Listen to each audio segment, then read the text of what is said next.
Hey there! Today we're going to look at how to fix your AGI e-file reject on Turbotax, so let's get started. First, open your web browser and go to the Turbotax official website. Over here, sign into your account or create one if you don't have it already. Then, locate the search bar at the top of the page. Over here, type AGI file rejected and search. After that, look at the search results and click on See More, then expand the list to view more related resources. Over here, scroll down through the results, then find the article or solution that matches your situation. Then check if your AGI matches the IRS records. Over here, identify if this mismatch is causing the rejection.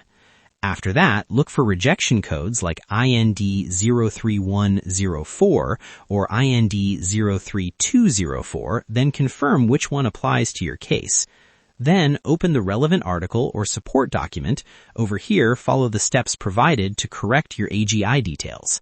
Finally, review your information carefully, then resubmit your e-file once everything matches correctly.